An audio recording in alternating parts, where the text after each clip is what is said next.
Footage तुलता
only 5%.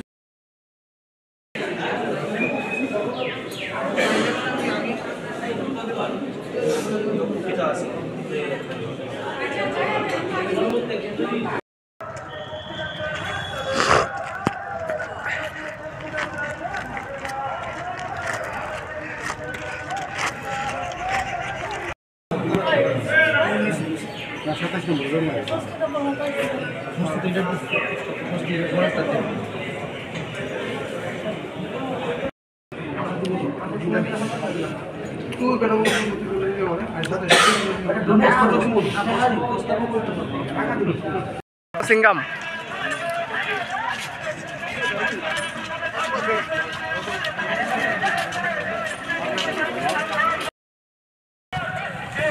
Oi, yes, luang dong.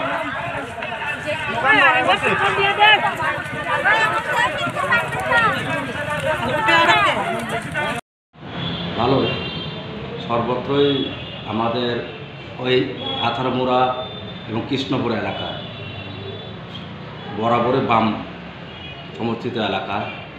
দীর্ঘদিনের আমার রাজনৈতিক অভিজ্ঞতায় যেখানে যায় সেখানেই সাড়া পাওয়া যাচ্ছে ভালো একটা সমর্থক যুবকদের মধ্যে, নারীদের মধ্যে এবং বয়স্কদের মধ্যেও। এই সময়ের মধ্যে আমি গতকাল এই সমস্ত কিছু কিছু এলাকাতে একদিকে 26 তারিখ স্বাধীনতা এই যে সাধারণতন্ত্র দিবস, আর দ্বিতীয়ত হচ্ছে সরস্বতী পূজা। লোক সমাগম বিভিন্ন বাজার, হাট বাজারে আমাদের এই মফস্বল এলাকাতে তাদের সঙ্গে দেখা সাক্ষাতে সবাই সমর্থন জানালো, আমাকে আশীর্বাদ করলো, অনেকে ধন্যবাদ জানালো।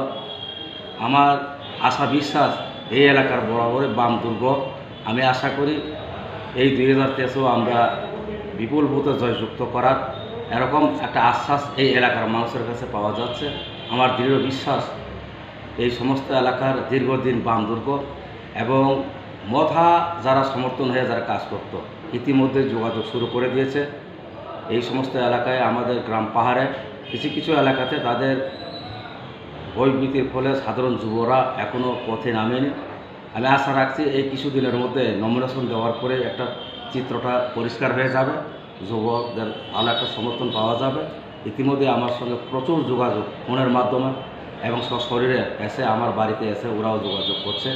আমি আশা করব যেটা এই সময়ের মধ্যে এই পরিস্থিতিতে মোকাবিলা করার জন্য ব্যাপক একটা যুবকের অংশ আমাকে সমর্থন দেবে, আমার দৃঢ় বিশ্বাস। আমাদের তো বরাবরই বামপন্থী কর্মসূচি নিশ্চয়ই আমরা গ্রহণ করতেই হয়। আমাদের কর্মসূচির ভিত্তিতে আমরা কাজ করব। বামপন্থী যেগুলো প্রতিশ্রুতি তার বাইরেও তো আমরা বিগত দিনে দেখেছি আমরা কাজ করছি।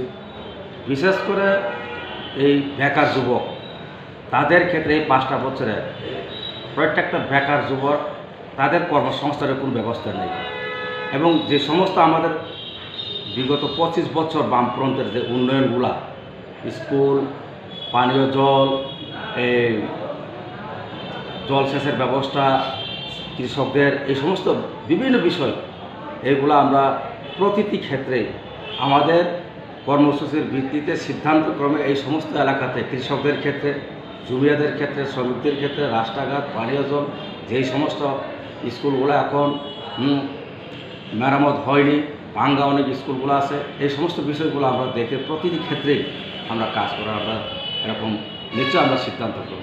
ওরা তো আসলে কি বলবো তাদের ক্ষেত্রে, তারা তো বরাবরই শুধু এমলাপটটাই তাদের বড় মনে করছে। এই সমস্ত এলাকার নুনাছড়া, কাকড়াছড়া, এদিকে দক্ষিণ উপকূলনগর, আঠারামুড়া বা কৃষ্ণপুর এই সমস্ত এলাকার প্রতি মানুষের তাদের সমস্যা যাতে কোনো দিন কোনো অফিসে বা সরকারের মাধ্যমে, ব্লকের মাধ্যমে কোনো অফিসে তাদের তরফ থেকে কোনো মানুষের জন্য কোনো একটা উন্নয়নের যে কাজ এই সম্পর্কে কোনোখানে আমরা দেখছি না।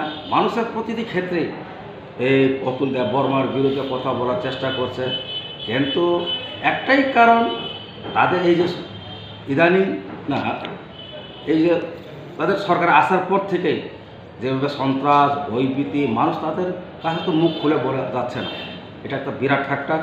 সেই জায়গায় মানুষ যেখানে অলি গলি, রাস্তাঘাট এবং দোকানপাট এই সমস্ত অতুলের বিরুদ্ধে কথা বলছে, মানুষের ক্ষেত্রে কোনো সাহায্য সুবিধা তো দূরের কথা, তার বাড়িতে গিয়েও তার সঙ্গে কথা বলার মতো কোনো সুযোগ নেই।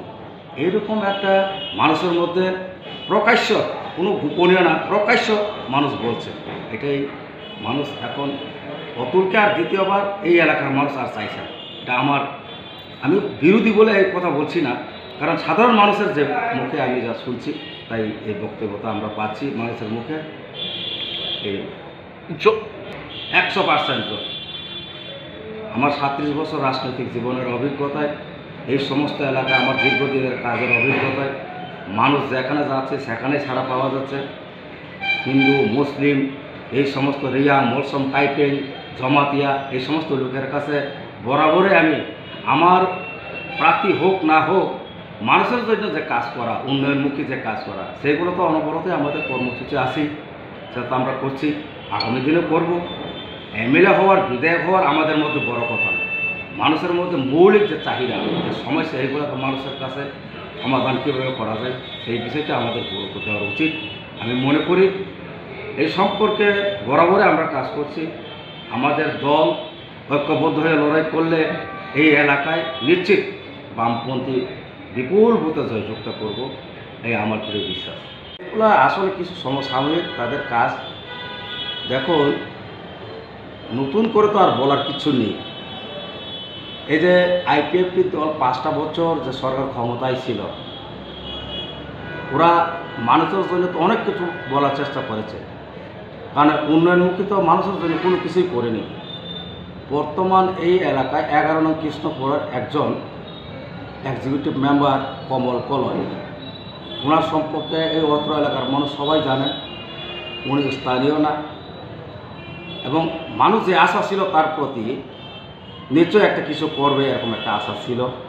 তার সাংবাদিকতা অভিজ্ঞতা, রাষ্ট্রনীতিকের জীবনের অভিজ্ঞতা, তার ব্যক্তিগত জীবনের অভিজ্ঞতা, সেই নিরিখে মানুষ কিন্তু মতের প্রতি একটা বিশ্বাস ছিল।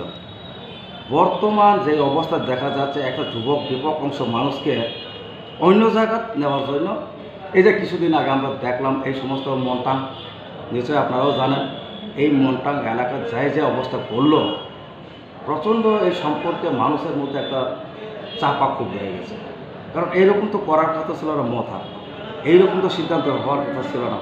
সেই জায়গার মধ্যে আপনারা নিশ্চয়ই লক্ষ্য করেছেন, শুনেছেন, এই সম্পর্কে মানুষের একটা বার্তা আমরা পাচ্ছি।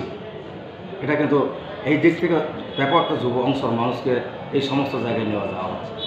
আমরা যা জানলাম তা আপনারাও তথ্য করে দেখুন, সাংবাদিক হিসেবে আপনারাও যান, সেখানে নিশ্চয়ই পাবেন। নিজের ব্যক্তিগত আয় উপার্জনের লক্ষ্যে সেখানে একটা পার্ক নাকি খুলেছে। এখানে তার প্রতিটি মানুষের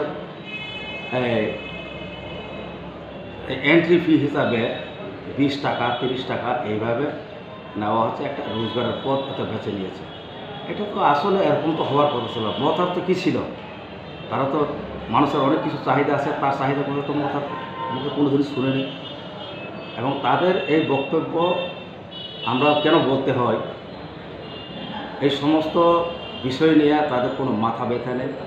মানুষের ক্ষেত্রে তাদের মানুষের হয়ে যে কাজ করার কথা ছিল, এই 1-1.5 বছরে যে এডিসি ক্ষমতা আসার পর তাদের যেই কাজ করার কথা ছিল, সেটা কোনো কাজের সঙ্গে তাদের এখন একটা মিল নেই। মানুষ তার থেকে একটু এখন যুবদের মধ্যে, বেকারদের মধ্যে, সাধারণ মানুষ, জমিয়া দিনমজুর, ক্ষেত মজুর, এই সমস্ত মানুষ শহরে আসার জন্য চেষ্টা করছে। হ্যাঁ, ঠিক কথা। আমরা রাজ্যে আইনের শাসন নেই, গণতন্ত্র তো নেই, এবং সংবিধান অচল। এই যে বিষয়গুলো মানুষের কাছে মানে সাংঘাতিক বিষয় হয়ে দাঁড়িয়েছে। মানুষও কইতেছে এই সমস্ত বিষয় চেঞ্জ করে এখন আইনের শাসন প্রতিষ্ঠিত করতে হবে। তার জন্য আপনারা মাঠে নামুন, মানুষ আমাদেরকে বলছে। তো আমরা মানুষের কথায় আমরাও মাঠে নামছি, মানুষের কাছে আরও যারা আছেন তাদের কাছে আমরা যাইতেছি। আমরা গণতন্ত্রকে পুনরুদ্ধার করতে চাই, প্রথম হইল। এরপরে ডেভেলপমেন্ট আমাদের ইশতেহার আছে, আমাদের যে বিষয়গুলি আছে, বামফ্রন্ট এবং জোট যারাই আছে, এটার তরফ থেকে যেভাবে কর্মসূচি নেওয়া হলো, এটি আমরা কার্যকরী করার জন্য চেষ্টা করি। না, জয় তো মানুষ বলছেন যদি ভোট আমরা দিতে পারি, এরকম একটা পরিবেশ আমাদেরকে তৈরি করে দেন। হ্যাঁ, আমরা কইছি হ্যাঁ আপনারাই তৈরি করুন, সবাই মিলে ঐক্যবদ্ধভাবে জোটবদ্ধভাবে আপনার ভোট আপনি দেন। এই সাহস নিয়ে আপনারা ভোট কেন্দ্রে যাইবেন, এবং ভোট দিতে পারলে মানুষ বলছে যে বামফ্রন্টের জয় অবিসম্বাদী। এবারের অভিজ্ঞতা অন্যরকম, কারণ 2018 সালের নির্বাচনে মানুষের একটি বিষয় ছিল তাদের বিভিন্ন প্রতিশ্রুতি, এই প্রতিশ্রুতির প্রতি মানুষ আকৃষ্ট হয়েছিল, এবং মানুষ বলতে চেয়েছিল যে বামফ্রন্ট সরকার কাজ করছে, কিন্তু এর উপরেও আরও বেশি কাজ করবে, তারা এরকম কিছু কথাবার্তা বলছে। বামফ্রন্ট বলছেন সীমাবদ্ধতা আছে, হ্যাঁ, সীমাবদ্ধতার মধ্যে দাঁড়িয়ে থেকে কাজ করতে হচ্ছে। হ্যাঁ, অনেকটা কেন্দ্রের অনিচ্ছুক বিষয় আছে, তার উপর ভিত্তি করে আমাদের রাজ্যের যতটুকু আছে তার উপর করেই আমরা কাজ করছি। কিন্তু ত্রিপুরা রাজ্যের 18 সালের যে বিজেপি, তারা বলছেন না, আমাদের কাছে এই সমস্ত বিষয় নেই, আমরা গভর্নমেন্টে আসলে অনেক কিছু করব। এরকম প্রায় 299টা প্রতিশ্রুতি সহ আরও অনেক কথাবার্তা বলছে। এর প্রতি মানুষের একটা আকৃষ্ট হয়েছে, সে না বামফ্রন্ট কাজ করছে, কিন্তু এর উপরেও আরও বেশি কাজ করবে যদি আমরা দিতে পারি। কিন্তু নির্বাচনের পর দেখা গেল যে তারা কোনো কাজই করেনি, মানুষের আশাভঙ্গ হয়েছে। বরঞ্চ আমরা দেখলাম মানুষ যে কথা বলার অধিকার, মানুষের চলন বিষয়, এই সমস্ত বিষয় আজকে উপেক্ষিত। মানুষ সাংঘাতিক কষ্টের মধ্যে আছে, কাজকর্ম তো নেই। এই অভিজ্ঞতার ভিত্তিতে মানুষ বলছেন না, এই আপদ আমরা বিদায় করতে চাই। তার জন্য একটা আলাদা উৎসাহ তৈরি হয়েছে। বামফ্রন্টের পক্ষে আমরা মানুষের কাছে যাচ্ছি, মানুষ বলছে আমরা বামফ্রন্টের পক্ষে আছি এবং আপনাকেও আমরা জয়ী করব। আমরা বিশ্বাস করি মানুষ সেরকমভাবেই আছেন এবং মানুষ সেই কাজটা করবে।